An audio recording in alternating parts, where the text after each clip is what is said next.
Hey guys, tonight I am taking a bus from Kuala Lumpur, the capital of Malaysia, all the way to Koh Samui, an island on the east coast of Thailand. It'll be a very long trip. First off, I have a night bus that will take me to Hat Yai. From there, I will go with another company, probably in a minivan, and then the ferry, and then take the ferry to the island.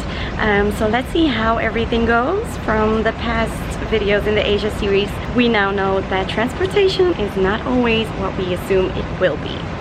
So yeah, I'm curious. I also have a seat on the sleeper bus that should be next to someone, so hopefully I'm lucky with the person that'll be sitting next to me, or the seat will be empty. In the evening, I took the monorail to the bus terminal Persipadu Selatan. The connection was pretty good. Once I got to the income hall, I had to get a paper ticket at the desks underneath the timetables. Then I made my way to the right gate, where I waited for ages in the waiting area. I kept seeing bus after bus get delayed.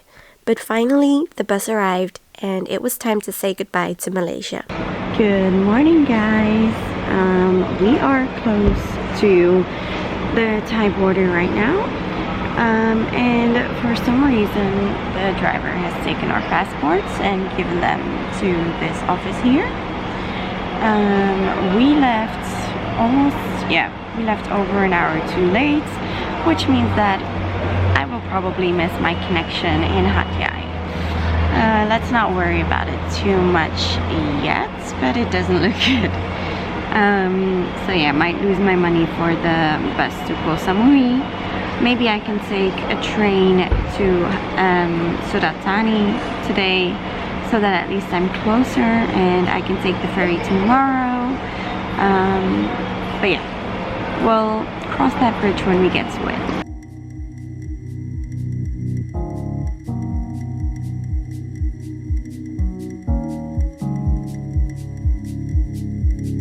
We have successfully made it to Thailand, although she did have to see my onward flight because it was my third time getting into Thailand, my first time overland, but I think there's a limit to overland for 2 times a year, and there should be no limit for with an airplane. He did make us take all our bags, probably so he could take off in case there were any problems. Because we didn't have to check them at all at the Thai border. It is now 6:28 in Malaysia, but that means it is 7:28 in Thailand, and my bus connection is supposed to leave at 8:30, and it's an hour drive, so it'll be a question of minutes whether I make it to my connection or not. Also, the form that we stopped for earlier at the gas station or whatever that was, seems to be a migration form of some sort. I don't know if it's necessary or if they can do it here as well, but yeah, that is why they took our passports.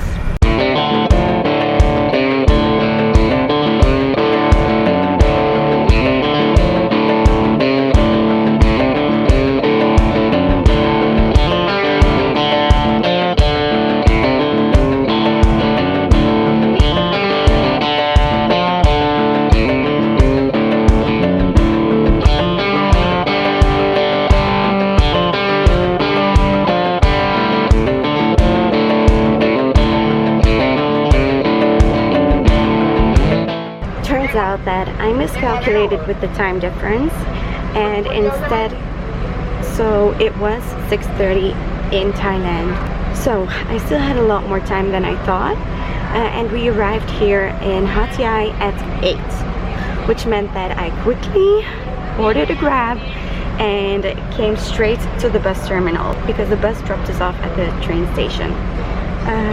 I made it here with 15 minutes to spare. Thank God.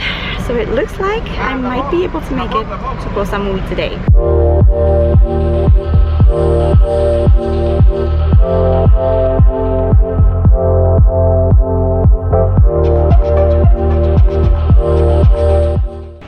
We have made it to the ferry, but Apparently there should be a ferry going right now at 1, but I'm not getting a ticket, and the driver is saying to wait until 2. So yeah, I have no idea what's going on. I don't know if I'll get a ticket, or first it was like hurry hurry, and now it's wait an hour. I also don't even know if he was the real driver of the tour company that I booked with. He seems to be in contact with them, but there was like a bigger bus with the name of the company that's just driven off. As usual here in Asia, I have no idea what's going on. Eventually, the bus driver came looking for me to give me my ticket. I was booked onto the next ferry, so after having a coffee, it was time to board. As I got off the boat, I saw that you could even get a massage whilst you were on this ferry. Lots of taxis were waiting at the pier, and I found one of the company that I had been traveling with. I had to pay another 100 baht to get to my hostel, which was a good deal for a front seat and a 45-minute drive. I stayed at Socialtel Hostel, which is still very new. My first night, I stayed in a small female dorm, and the next morning I tried the free yoga. But I am never doing it again in this heat. I then moved to a bigger room to meet people, and I found out that Fran from my Khao Sok trip was staying in the same room. The rest of the beds were unfortunately filled with British guys bringing girls back to the room each night. But luckily, I can sleep through anything. I spent most of my time here chilling by the pool because the weather wasn't reliable enough to go to the beach or rent a scooter for a first time. However, I can give you plenty of recommendations for restaurants and nightlife. There is a huge shopping center nearby called Central Samui.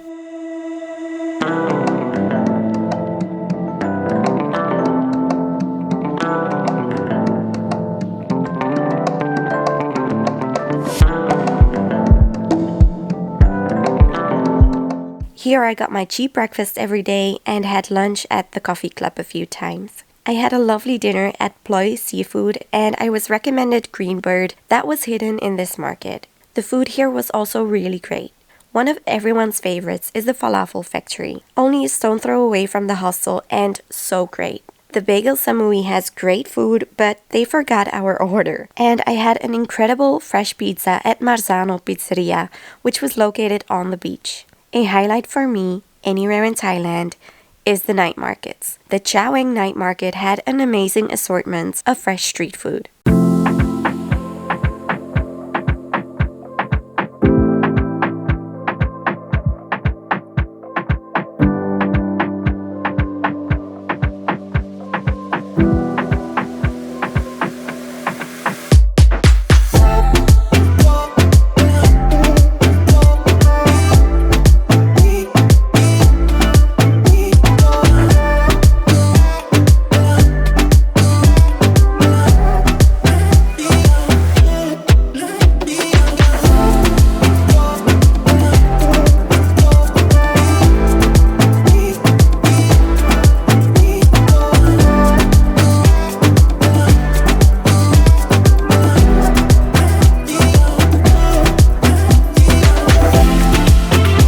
We went back to the hostel so my Canadian friends and I could try the infamous smelly durian.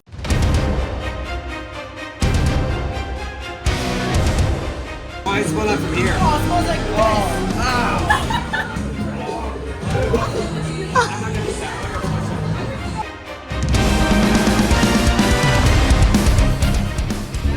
Don't smell it, just eat it. Why are you smelling it? Are you fucking?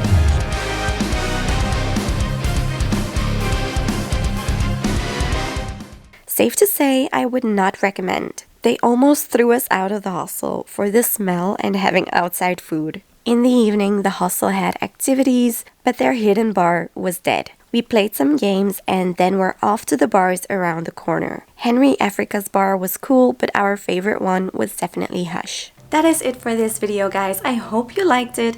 If you did, make sure to give this video a thumbs up and subscribe if you don't want to miss any of the next videos, also from Thailand. Anyway, I hope to see you in those next videos. Bye!